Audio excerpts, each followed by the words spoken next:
Welcome to a very special prediction episode for tomorrow's PLE for WWE Clash in Italy.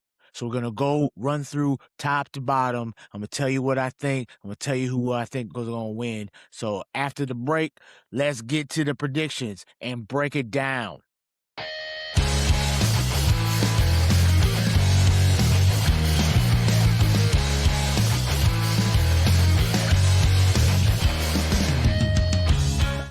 Welcome back. So let's start off with the two matches that are supposed to be on the free ESPN kickoff extravaganza at 2:00 on Sunday.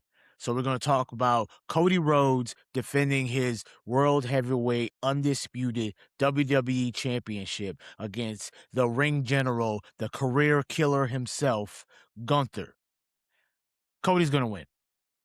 I mean, unless Randy's not coming back anytime soon, and I could see Gunther choking him out like he said on Friday Night SmackDown and taking the title. So you know what? My pick is Gunther to become the new undisputed WWE champion and give Cody some time off to recuperate or go promote Street Fighter, something. And then the next match is Brock Lesnar in a rematch from WrestleMania against Obafemi, the Ruler.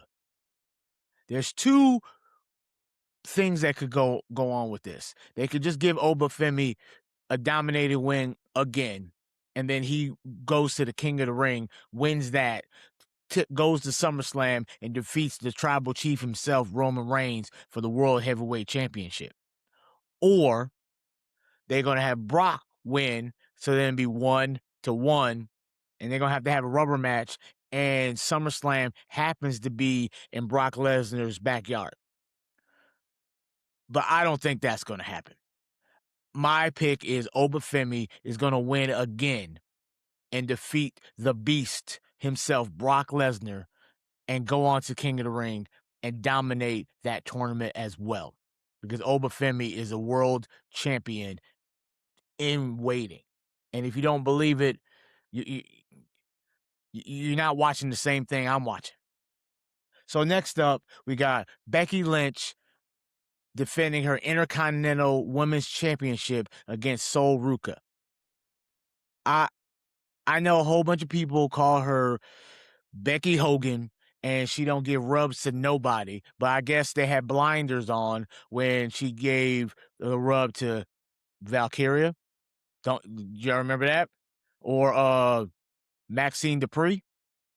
She gave a rub to her, and many other people over the years that she has given opportunities and stepped aside. I mean, she hasn't been women's champion in years, and she's taking this secondary title and putting some respect on it. And now that title means something. And before, it didn't really mean much. It was just some title to get some women on the show. But Becky Lynch has upgraded that title. So Sol Ruca is my pick who's going to win that. Then you got the WWE Women's Championship. You got Rhea Ripley taking on Jade Cargill in a WrestleMania rematch. And it's too early for Rhea to lose that title. And I don't think Jade accomplished anything by beating Rhea at Clash in Italy. So Rhea's going to retain. Then we got the main event, the OTC Roman Reigns versus the werewolf himself, the Samoan werewolf, Jacob Fatu. I'm going to start this with one thing first. There's big rumors that he had a house show a few days ago, Jacob Fatu it is, and against Solo Sikoa and got hurt. They're not even sure if he's going to be able to make it to Clash. But I don't know if it's a red herring. They've been saying it so people don't think anything of it. Or they're going to have to throw a curveball and have someone else face Roman Reigns, or Jacob's going to lose in a smash or squash match. Or he's going to get jumped in the back and somebody takes his spot. Or someone does it for him, oh, I got you, Jacob, like a Royce Keys or something. I don't know. Somebody. But regardless if Jacob's there or Jacob's not there, the OTC is not losing that title till at least SummerSlam. So he winning. He just won it at WrestleMania. He ain't gonna lose it already, especially with everything going on, with everything I said earlier about Obafemi, that Obafemi is gonna win the King of the Ring and face the champion of his brand, which is Raw, and that's gonna be Roman Reigns. Oba Roman seems like the matchup, a SummerSlam matchup. I mean, that's the WrestleMania of the summer. So it has to be something ginormous.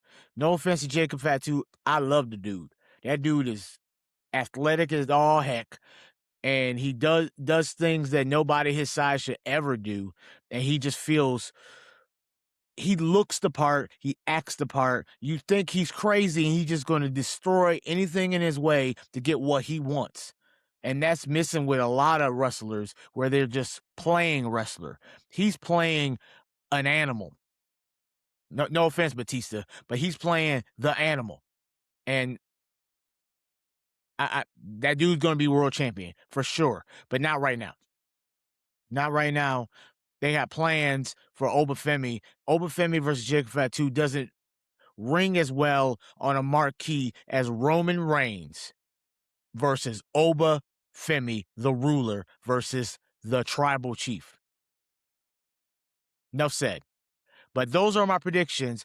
But tonight on YouTube, AAA, you got Mask versus Mask. You got El Grande Americana versus the original El Grande Americana.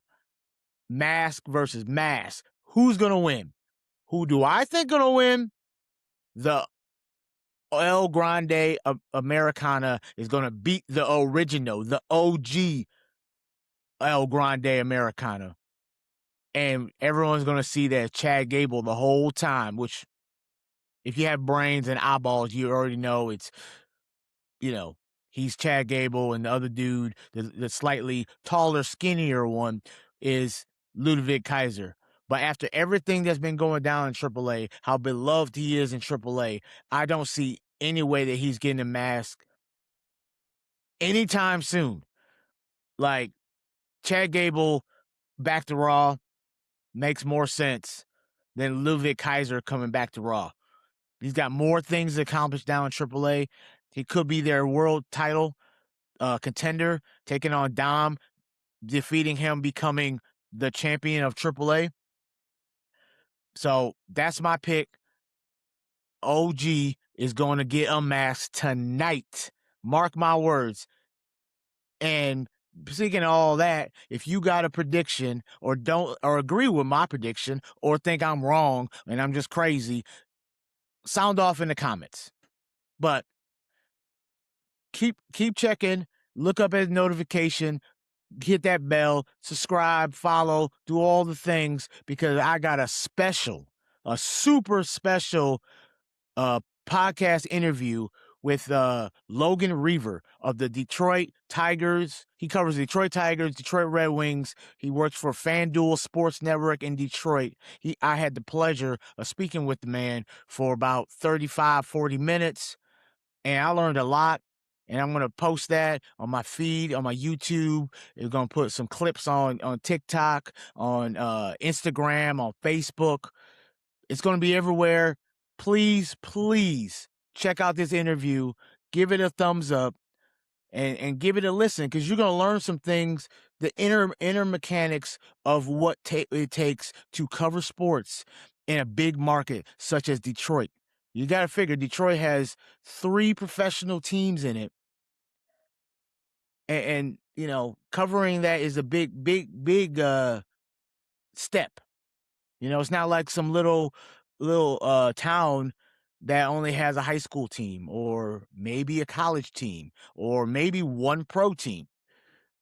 So I hope you enjoy this interview and give it a like, because it only helps, and maybe I can show the world that y'all like what I'm bringing to the table, and I can get more people to come and conversate with me, because I love having conversations with people, like-minded people who are in the same space as me, and which is sports. And sports is the best thing in the world. So don't forget to like, subscribe, hit the notifications, comment below. Let me know. Check out TikTok. Check out my YouTube. Check out my my X Bishop's Breakdown.